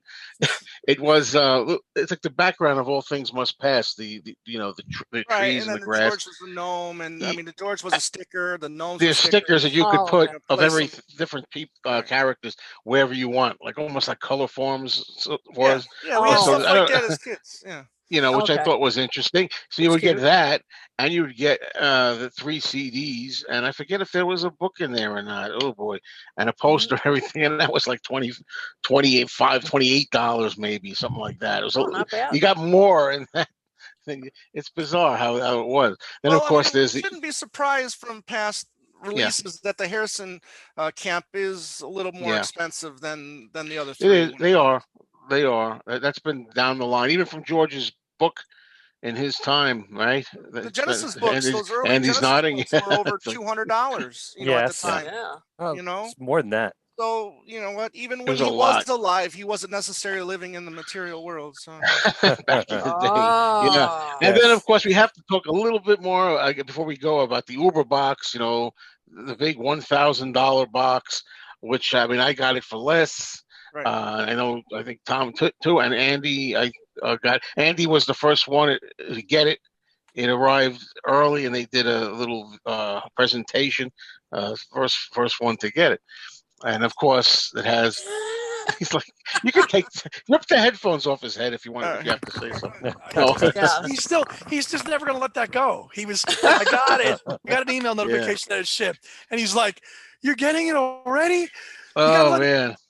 We gotta go." I'm like, "Somebody got it 2 weeks before, the 26th of July." He got it which really early, really early.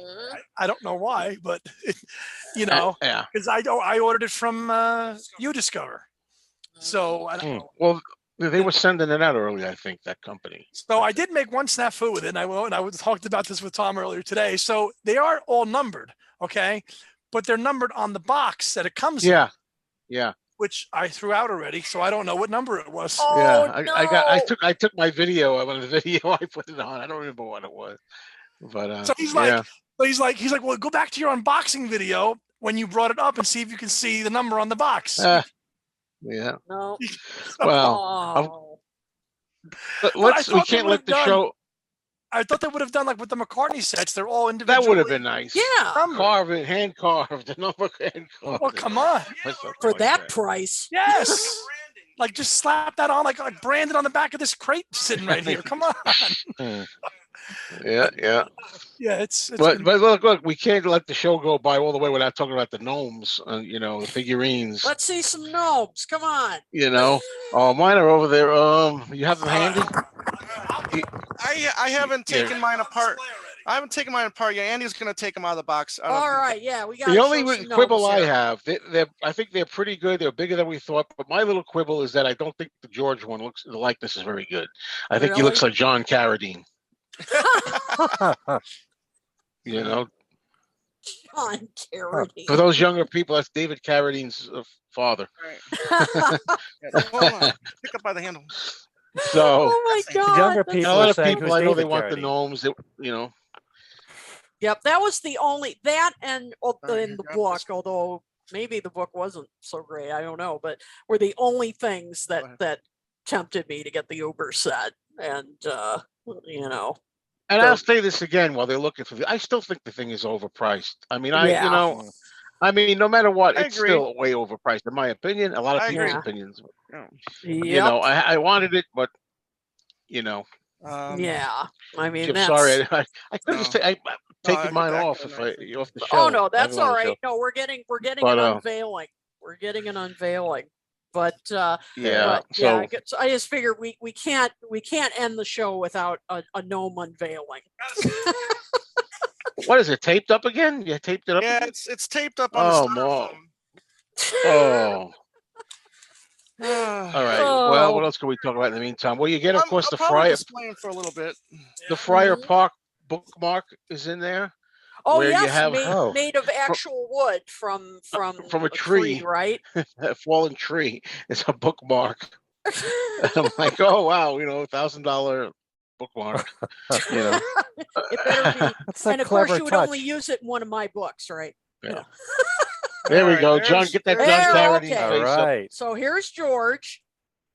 All Yeah. right. Yep. So there's George. Here he is, or David Carradine, however you Right. want to I thought say you it. said John Carradine. Or Yeah, John John. Carradine. I'm sorry, John The bigger Carradine. of the three, right? Was it 3 or 4? Bigger of the 4. But they All are right. more solid and more durable than we hope for. They're better than we hope for, I think. And Yep. they do feel like like pewter or resin or resin. Resin. I think they're a resin. Yeah. So For they're those not of you, they're not plastic like maybe some people Not thought. cheap plastic. or that's what anything I like was that. afraid of when I first heard about. No. So Yeah. for those of you who are listening to this show Right. later on, we are showing off the gnomes, and they're adorable. The domes are really detailed nicely. Yeah, they Hmm. are better than I expected. And don't forget to gift your gnomes to Kit O'Toole. That's right. And Who Ken wants to Michaels. know? And Ken And Michaels. Ken Michaels. You too. could split them in half. Give two Yeah. to, but I get the Exactly. George one. Like I this get one's the got a George. little thumbs up action going on there. Oh, how Oh. cute. Oh my gosh. I didn't know that. Yeah. Oh, that's great. That's great. Yeah. That's awesome. Yeah, nice little touch. Yeah. Mhm. So So- but and I agree. This probably was $300-400 overpriced, maybe. Mhm. But then again, I didn't pay for what it. I didn't pay the big 1K for it. So because I got a discount from the webs from I think Sound of Vinyl. The website is called. They were doing a summer sale. Right.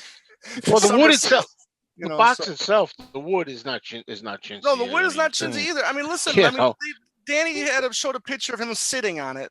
Yeah. Myself, I'm probably 100 pounds heavier than he is. I'm not going to sit on mine. Yeah. Yeah. Oh man. Oh well. Thanks for But- showing us your gnomes. Yeah, I'm really ecstatic about it. I mean, when he was You like it? unboxing it, a month ago, I was really happy that I decided to make the purchase. I thought this is cool, man. This is really cool. Tom Brennan Yeah. asked Where are you if the gonna- thumbs up is supposed to be Paul. Probably. Yeah. Let's just hope they just do it with this one. Let's not hope every release from George is not going to be $1,000 box set. Yeah, really. Yeah, and I was wondering. Now, this is a little bit, there was so many mishaps. I mean, overall, I'm delighted with this. As I said, I love the remix, and if I didn't like it, I'd say so. I'm not trying kissing up to it. It wasn't free. It wasn't. I didn't get paid to say this or anything like that. But I was wondering because there was some controversy, and a lot of people supposedly got warped vinyl, and the big. Yeah, I heard about that. I checked all my vinyl in that box. You should bet. The box also has like 8 records in there, Right. other stuff. Yeah. I should mention, and other goodies, but mine were all good. They were flat. I checked them out, and but there were so many problems and mishaps, and with the Target stickers, and people complaining, and people like belly aching over things. I was wondering, gee, we have enough trouble with the Harrison estate putting out stuff. I said, new stuff. I was like, oh, I really hope that they don't say, oh, the heck with this. Right. It's They just were in, too I much think trouble. they were really think they were like in a no-win situation, because we're all going to complain anyway. We always find something to complain about these sets, whether Paul doesn't put enough stuff on his bonus discs, or the cost of George. I mean, I think actually the John Camp has been doing the best with these box sets. With Yeah, they have, I think. And the prices was bang for buck. Certain McCartney ones, though, he's gone the extra Venus mile. Venus and Mars, and maybe a Ram. Red Rose Flaming Speedway. Pie, Red Rose Speedway. Yeah. Flowers in the Dirt. Yep. Yeah. So There's definitely. But they got it. Harrison's got to be happy at least with the performance. It's sold. It's the chart bloody performance. Must Pass album. It's sold. Yeah. It's interesting to compare how the Harrison estate and the Lennon estate both handled the box set so differently, because the Lennons, they give you everything. They give you evolution mixes. Yes. You couldn't have asked for more from the Plastic Ono Band box set, except if you were to get every take of every song. It's as close as could be, and whereas the Harrison estate is more selective as to what they'll put out. They're not going to put out every single take, I was just saying on things we said today, because John Barham, who did a lot of the scoring for so many of the songs, and you actually see some of the notation in the new book from Ken Womack and Jason Krupa, but it would be really interesting to hear isolated strings, just like they had on the Beatles right box sets, the George Martin stuff. Andy that would Reese. be very interesting. So, but the Lennons give you everything. They did a good job, I have to say. It's not a criticism, but it's just a comparison. No, it's true. Yeah. Any other thoughts or questions from anybody, or anything we can address for any of our viewers? Anybody? I don't know if you're keeping tabs or. Let me see. There've been a lot of comments here. Let's see. Let's see here.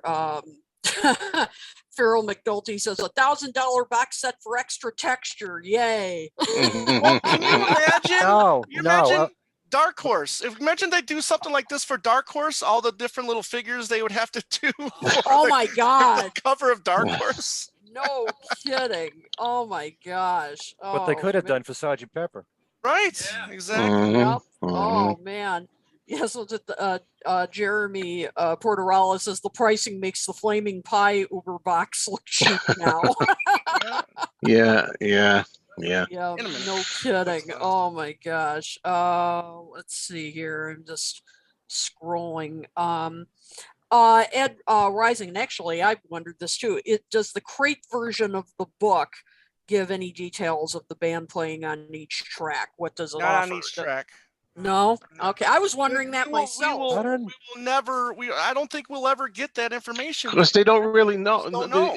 It's not chronicled, right? I mean, Whitlock can say that he was on every session for a certain amount of time, but that doesn't mean what he did ended up, in the mix.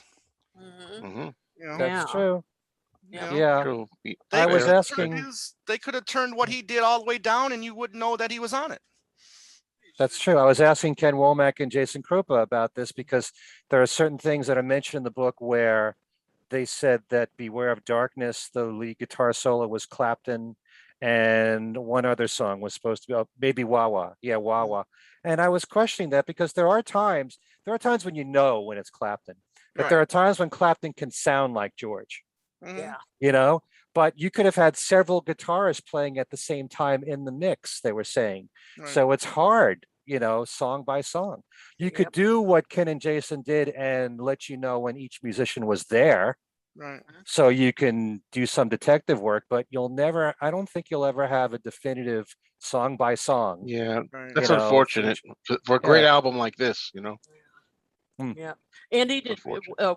Andy, you just said something. I couldn't hear you. What? Oh, I said it's very unfortunate that we'll never know. Yeah. You know, yeah. It really is. And incidentally, I put a link in the comments on our Facebook page. There's a great article that appeared, I think it's in Sound and Vision. I think that's the name of the site, by Matt Hurwitz, I'm sure. Yeah. And he did a fantastic article about the recording of All Things Must Pass. It's not every single song, but it's a number of them, and some of the technical details and some of the stuff that the book and the set should have had in there. And I put it in the comments. So and I'll put it for the YouTube version of this. I'll put it in the description. It's a very good article, and of course, Ken was just talking about Ken Womack's and Jason Krupa's book. They also talk about the recording. So again, stuff that as some people are calling it, a pamphlet that was in that. And yeah, it was kind of a pamphlet. So yeah, those two sources are very very good. Yeah, Tom Brennan said at least sell us a separate book like Plastic Ono Band and Good Imagine point. with Good this. point. Yeah, I would buy that. But what about that Be Here Absolutely. Now book? Although I don't remember what was in that. Wasn't That was all photos? photos. Yeah. Yeah. Just photos. That No, was, no, nothing about the album. You mean I the would No. love, album? yeah. I mean, it would be No. great if the All Things Must Pass book, like the Imagine book, where they give you the map of the grounds and they say what tree is which. I know. I Now was that's saying detail. that too. Yeah. Tom Brennan also mentioned, as far as the set goes, he would have liked to have heard more studio chatter. That's a good point. Oh yeah, that's always fun. Yeah, that he said. Yeah, there was some of that on the Lennon one I liked. I remember studio. Yeah, Chat. I mean, he said "Art of Dying" Take 1 is the only track that had any. Yeah, Yeah, I would have George is liked to have talking heard to that Ringo. too. Right. Yeah. yeah. So yeah, I mean, there are definitely, it's not a perfect set for sure, but there are some great highlights to it. Agreed. All righty. So looks like we wrap this one up now. Why don't we go out by starting with you, Kit, telling everyone out there how to find us, give our information and everything. If you want to contact any of us, or absolutely, you can, and we'd love to hear your thoughts on this episode or other episodes, or if you have ideas, topics you'd like us to cover for future episodes. We're always open to new ideas. You can reach us, of course, on our Facebook page. You can reach us at talkmoresolotalk@gmail.com. You can follow us on Twitter at talkmoretalk1, the number 1, on Twitter. You can also go to our webpage at talkmoretalk.com. And again, we always want to hear from you. And of course, subscribe to our YouTube page. Thank you guys so much. Our subscriber numbers are going up and up. And going up. Yep, up. And we thank you and we thank you so much for all of your support. We honestly could not do this without you guys. So thank you. Okay, and now as far as talking about what we're up to and everything like that, Kit, you want to just go right into that? Tell everybody what your endeavors are coming up. Sure. You can find my review of Ken and Jason's book up on Something Else Reviews. And also my class on Philadelphia Soul is coming up in just a couple of weeks. I can't believe it. And I will leave the link where you can register for the class up on my page and the Talk More Talk page. It's going to be a lot of fun. I have been just knee deep in work trying to get ready for it and do a lot of research. It's going to be just a ton of fun music, and you'll learn all about how the genre started and its heyday in the 70s. So if you like the OJs, if you like Harold Melvin and the Blue Notes, if you like the 3 Degrees, you will love this class. So I hope to see you there. It starts, I believe, September 9th. So it's coming up. So hope to see you, and you can just register at the link that I will post. So I think that's everything. Okay. And I'll get mine over with fast. You know, with me, all you have to do is please subscribe to my YouTube channel, me, Mr. Mayo. And I got a couple of videos up. One's up, another one's coming, where I actually found some interesting Beatles rarities on vinyl. So I'm going to be there's a big haul that one of the guys I know had, and he got a lot of material, and I'm picking up a little bit here and there, and this is going to be going on for couple of months because it's a huge collection. So I don't know how much I'm going to be able to buy. That's all I could say. So that's Cool me stuff. done. Okay, how about you, Tom and Andy? What's going on? Yeah, well, we're continuing our little break here until September. Obviously, Andy came to visit, so we had a great time. Hanging out, getting to know each other, and just shopping and stuff like that. So this has been a great 4 days, hanging out with him, and we're gonna get back to, like I said, back to shows in September. We got a ton planned, and I'm hoping that these gnomes don't need anything to eat because after all that money I spent on that crate, I'm wiped, and I don't have any food. I don't have any money for food for these guys. So let's hope they don't. Let's hope they just stay as is and they don't want to eat anything. But you can reach us at twolegspodcast@gmail.com. You can find us on our YouTube channel, Two Legs, a Paul McCartney podcast. So again, we've passed that the 700 subscriber mark on our YouTube channel. So please check us out there and subscribe. That's where you're going to see all of our video content. And we have a lot of fun there. We just did a little video earlier today showing off, all the stuff, all the goodies we've gotten over the last 4 days. And, again, it was a lot of fun, spending more money than what I probably should. But, but anyways, Facebook, Instagram, Twitter at Two Legs Podcast, and check us out. And like I said, we'll be back soon with new shows, and, keep enjoying your summer, everybody. All righty. Thanks. Ken Michaels. I just want to say, because this reminds me with Tom and Andy, for several years, I did my show with Steve Marinucci, Yeah. and we were never in the same room. And we didn't even have Zoom back then. So everything was strictly audio. Right. And then we met when we saw Paul at Candlestick Park when That's he did right. the last show there. That was the only time I've ever been with Steve Marinucci. And Alan Kozin, the White Album Symposium, was the first time I ever was with Alan. So it's a great feeling to finally physically be with these people that you spend every week or every 2 weeks doing a show with. Absolutely. But so you're really tapped out money wise, huh, Tom? No, well, I want people to think I am, so don't ask me to buy them anything. I figured you didn't hear about the $3,000 Let It Be box set. Oh, Great. Uh-oh. I'm just kidding. There is no one. I know. I hope I'm not giving them any ideas. Right. Anyway, my other podcast things we said today, we just did a show with Ken Womack and Jason Krupa talking about the book. And they were great guests on our show the last time out. All Things Must Pass Away. There we go. Harrison Clapton and other assorted love songs. That show might even be up right now. I'm not even sure because we recorded a few hours ago, and we can just put it right up on YouTube. So if it's not there tonight, it should be out tomorrow. My website is kenmichaelsradio.com. There's weekly Beatles trivia where you can win this book. What? plug.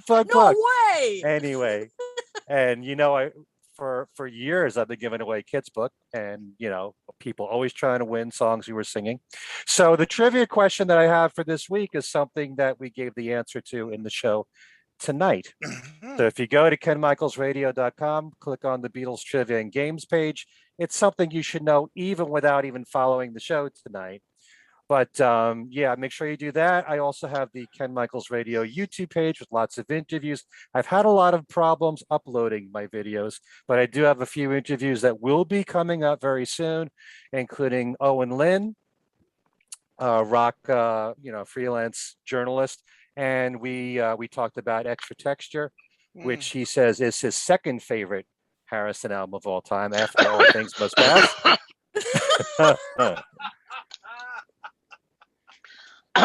Owen will be replacing Joe on a future episode. I think. Oh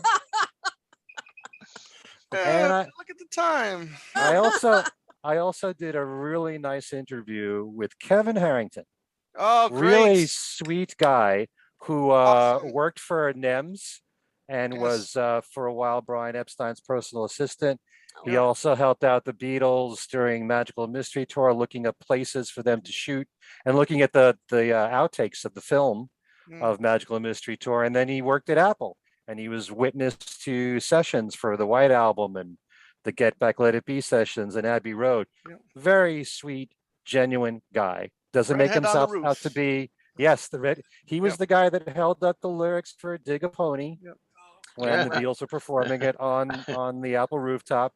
And as I said to him, and it's true if you think about this, if he just tilted the page just a little bit and John couldn't read the lyrics, we could be singing that song differently right now.